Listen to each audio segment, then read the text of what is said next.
Well, we went back after the Texas game was over, and there's a silver lining to everything. And so what we wanted to do was figure out what can we take out of this experience against Texas that can help us moving forward.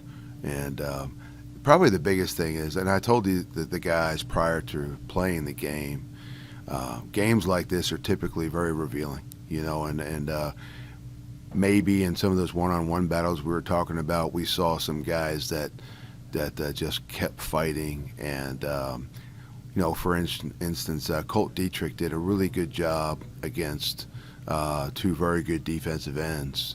Over the course of the game, he actually graded out fairly solid, and that bodes well for Colt. That tells us a lot about Colt, tells us what he's capable of.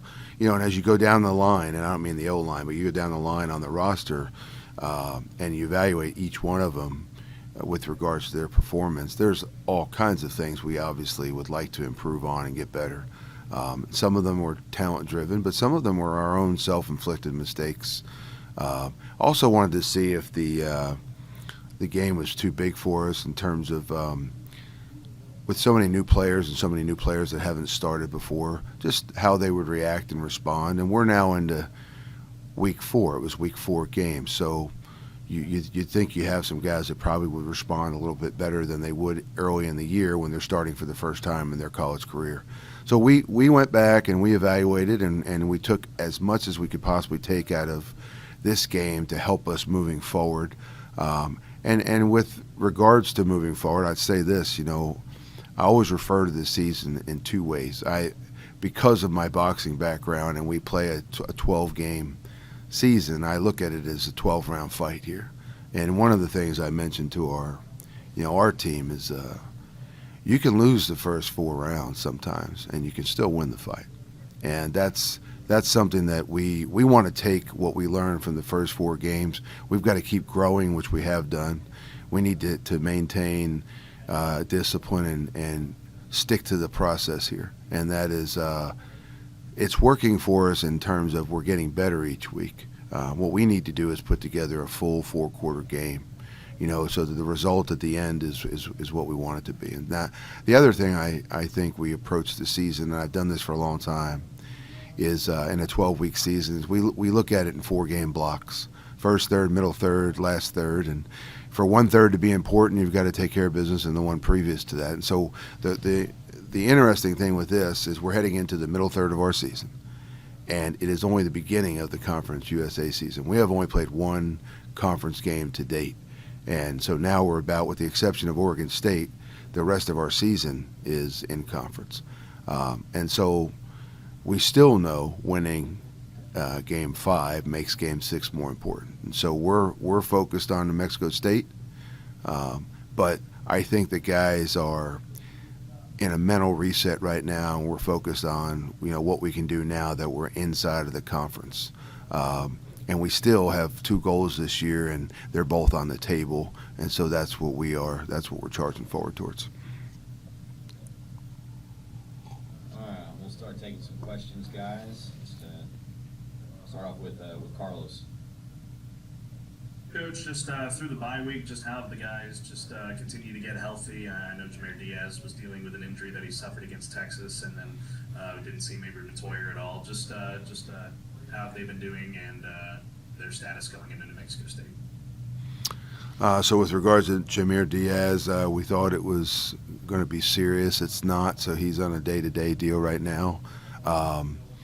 And Mabry has been fully cleared, so he practiced yesterday and the day before. So on those 2 fronts, we're in good shape right now. Vince Earls. Yeah, we saw the running backs get heavily involved in the pass game again. How do you get your wide receivers more involved in the passing game, and is that something you're looking to do going into Conference USA play? No question, we're looking to get them involved. I think we have a battle going. We haven't really had a wide receiver just separate themselves as the guy, and typically by this point you do, and we haven't. And so we like where a number of them are from a developmental standpoint, but we would like to see a guy just take the bull by the horns and separate themselves from the rest of the room and be that go-to one-on-one player that every team would like to have. We have some guys, particularly at the wideout spot, that do have the athletic ability to be that guy. And so I think what we want heading into New Mexico State is to try to isolate some situations from an X's and O standpoint on offense where we can just get the ball into their hands. You know, one of the examples I think of is Tim Burns catching an alert hitch against UNLV and then making a guy miss and going the distance. I can't remember whether it was a hitch or a quick out, but it was just a quick, easy now shot that they gave up based on alignment. And, you know, we got to see what Tim can do after he catches the football. And so you want to get into some situations where we get them the football, we get the ball in their hands with a little bit of space so that we can, reap the benefits from this athletic ability that I think a number of them have after the catch.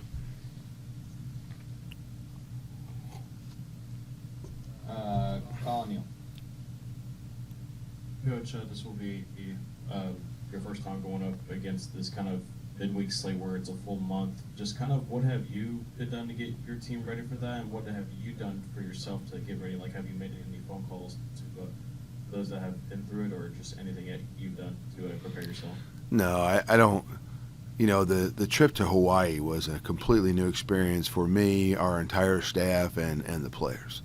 You know, and that was more about how do we take care of our bodies properly, the sleep cycle, all that stuff. Playing on a Thursday night is no big deal. I mean, most teams do that at least once a year. I've done that numerous times. It's more about planning out how you're going to get practice done and how you're going to accomplish everything in practice that you need to do so you're fully prepared for game day. But I think all levels experience games on Thursdays and Fridays, and it's not really a big issue. We just plug in the template for us, make sure that it applies to what we need here at Sam Houston to be ready for Thursday, and we go. It's they also have to play on Thursday, right? So it's it all correlates. It's all equal, and I don't think the bye week hurt us any. So that gave us an opportunity to put some added days, some plus days into our game planning for New Mexico State, and I don't foresee it being an X's and O's issue on Thursday. It's going to come down to us executing the plan. You mentioned wanting to get put more receivers out there, but what have you seen from the offense to date that's been in the flat and shorter passes? Kind of getting that vertical game going and stretching the field. Well, some of you may know what we've done in the past. Some of you may not. We have always had a huge vertical game in the offense. It's always been a big part of the system, but it's also because of capability. In the beginning of the season, I said we're going to emphasize and probably pursue those things that our guys do really well. We do have some guys that have some deep ball ability. Some of them are at slot, some of them are at wide out. I think you need to be able to protect it. And I think you need to be able to call it at the right time, and that we're no stranger to the deep ball game. And I think if we feel like we've got opportunities against New Mexico State and or anybody else that we play the rest of the year, we will certainly push the ball down the field when we feel like we can get it done at an efficient rate.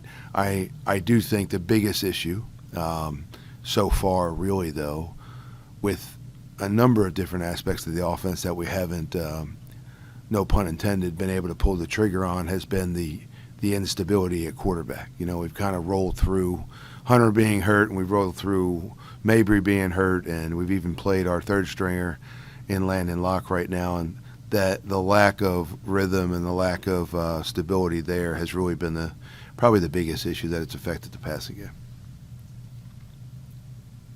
Carlos. Coach, what are some things you've seen from New Mexico State, just looking at their year, the quality win over Tulsa, especially after last weekend, what Tulsa did, but their offense has only been able to string 2 touchdowns a ball game. Just some things you've seen from them going into their rivalry matchup this weekend with the Lobos. Well, I know in the past they've had instability at quarterback, from last season that looked like they played 4 or 5 different guys. This year they've got that kind of narrowed down a little bit. I think they like the guy they're playing now. There's more continuity offensively with them. Defensively, the DC that's there now is the DC that was here at Sam Houston, I believe, in 23. And so he's been at New Mexico State for 2 years. I know a number of coaches there, including the head coach and the linebackers coach. Both are friends and people that I respect, and so I know the coaching job that they do. And defensively, they're extremely multiple. They may be the most multiple back end coverage defense we've seen to date this year. Grady Beeson. So, Coach, who are some of the players that you are looking to have a huge impact in the game against New Mexico State? That's always a hard question to answer because it just depends on what the defense decides to take away. Our focus is always going to be trying to distribute the ball to all of our guys so that they have to defend them all. You never know what they're going to emphasize. Are they going to try to take away the deep game? Are they going to, stack the box and force us to throw it because they don't want us to run it? Are they going to out-leverage us on the perimeter? It just depends on what they decide to do. You overemphasize defending one area of the field, and that means something gets unemphasized and creates a little space, and that's what the offense is built on. It's taking advantage of what the defense gives us, and so that's always, not to skate the question, but it's always a hard one to answer until we actually get to game day and we see what the ultimate plan by the defense is going to be. Bobs. Hey, Coach. You sent a few more people on the pass rush, a couple more 4 or 5 man rushes against Texas and previous game. How happy are you with the way the pass rush is developing, and is it starting to help the DBs, or where are you with the defense right now? It is developing. I think part of it is some individuals are developing their skill set and they're becoming better just in that pure one-on-one type pass rush scenario, so that's helping us. Also, Coach Lindsey and the defensive staff have done a good job of scheming a little bit more to bring pressure to the quarterback, and sometimes it's not even about the sacks as it is how much they get him off his platform, how much they get him sifting backwards and having to throw off the back foot, how much they get him skating laterally and having to throw on the run, which definitely affects accuracy. Those are things that have increased as the season has gone on. That's an area of the defense that we identified the first 2 weeks we wanted to improve. It has improved. I think it'll continue to improve. And, the better that end gets, and you've already said it, the easier it makes things, for the guys at the second and the third level, especially on the back end with the safeties and the corners. Colin. Hey, Coach, you kind of touched on it earlier in the presser, just but you start 0-4, but how do you kind of communicate to these guys, just like, hey, there's still a lot of football left to be played? Like, it's one thing to say it to one person, but it's another thing to say it to the whole team. Just kind of, what do you tell your guys to make sure that they stay locked in, especially since, we're getting to the bulk of conference play? Well, truthfully, if I'm being really transparent with you, it has been very difficult for me because of the nature of our team. Morale this week hasn't been any different. The energy in practice hasn't been any different. If anything, there was kind of a hop in our step on Tuesday, and we had a really good practice yesterday, and we've got one more on the books for tomorrow for this week, and we're getting out of this week what we wanted to. I don't think, these kids are resilient, and it's a high character locker room, and I think we're doing a good job coaching them. So I haven't had to allude to or address really, lack of effort or poor attitude or, where we are right now is not where we want to be. It doesn't mean because we're not throwing a tantrum here that we don't care. We've stressed all year, especially when you have a bunch of new faces and new names and new personalities.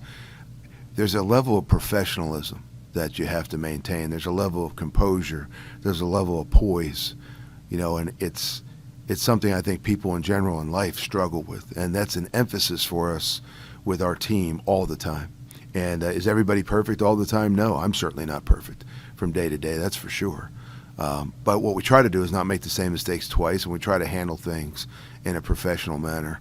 Most of these guys have a desire, as we've talked about here before, of wanting to play at another level. Well, part of doing that is being able to bury, one game and reset and refocus on the next one. And, I've said this before. Mac Brown said numerous times when I was with him, I thought it was one of the most pertinent things he said to the team on a regular basis: never let one game beat you twice. And we've done a good job of that so far.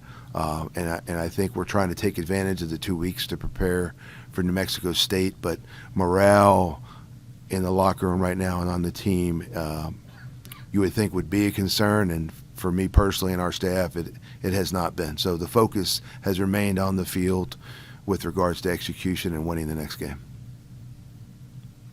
Cole? After Texas, you basically all confirmed that Hunter Watson's still the starting quarterback. So just what can you kind of see from him over these, whatever it was, 12 days to grow to this New Mexico State and then through conference play? Well, I said that at the last press conference because that's the guy that we plan on starting for this game against New Mexico State. But I have never seen the quarterback position. I think it's different when you're recruiting them. I think it's different when you're coaching them. I think it's a very unique position, maybe the most unique position in all of sports. Pitchers and goalies get nights off, quarterbacks don't. But when it comes to expectations in the room, from the starters, the starting wideout is expected to execute and do his job, and if he doesn't, then we're going to play the next guy. That's true for the offensive line and the linebackers and the secondary, and in my mind, I don't really see it any differently at quarterback. We don't want a revolving door ever at that position. We've had one a little bit, and that's been all injury-driven. But right now, we feel like Hunter gives us the best chance to win the ball game. If he's not playing well, and I think somebody else can give us a boost, then I'm going to put him in. But until that time, it's Hunter's job to lose, and we want these guys competing every day to be the starting quarterback, and that's the culture and the atmosphere that we have in the room right now. Carlos? Coach, I know we talk a lot about offense and defense, but on the third phase of the game, the special teams, just what have you liked from R.J. Lopez, Curtis Duran, Christian Pavon, and just how do they continue to grow now into the bulk of conference play?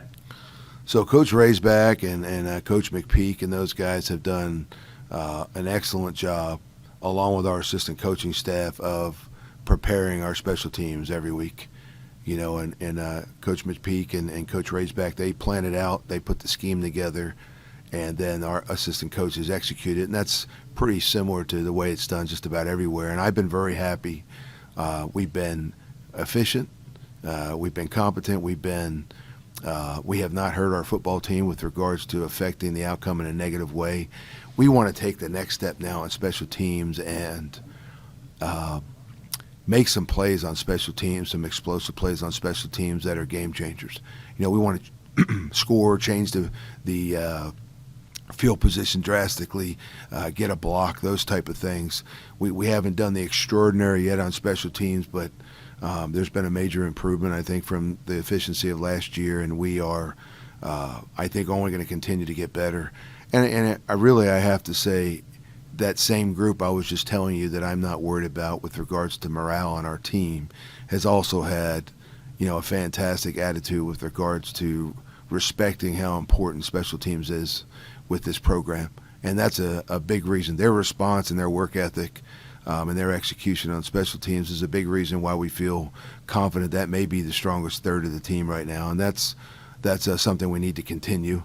We had a few alignment issues on the punt team at the Texas game. Outside of that, we haven't had very many hiccups. I think we had an early season field goal miss that should have been an easy one. And outside of those two areas or those two things, I've been fairly happy with special teams.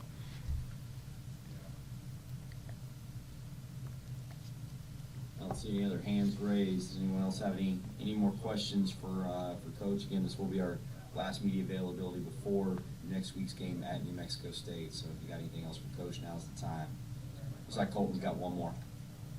Yeah, just with so much time in between games, do you really treat it like these next 7 days or so? Do you treat it just like a standard game week? It's been done so many different ways over the years. I've been a part of so many different approaches. They give the guys a bunch of days off and then bring them back and go hard for 8 or 9. They have a get better week the first week, and then they only focus on the game plan the week of the game. We have chosen not to do that. We have a corrections day. You know, we kind of get back to fundamentals and basics in our first practice. But we treat immediately after the last game, when we have 2 weeks to prepare, we treat it like we're playing this week. And we go through the whole game plan process and get everything lined up. And we're actually going to have, 5 or 6 practices, maybe 7, that are geared towards New Mexico State, as opposed to just having the 3 or 4 that you get during the normal work week. I've always felt like we're getting better, whether we're in a quote-unquote get better week or we're practicing for the next opponent. The skill set and the work and the grind on the field is the same. Anytime you have an advantage to prepare for a team, I want to take advantage of that time. And so that's really our approach. We'll have 8 or 9 days of practice locked in and meetings locked in for the next opponent anytime we have 2 weeks to prepare.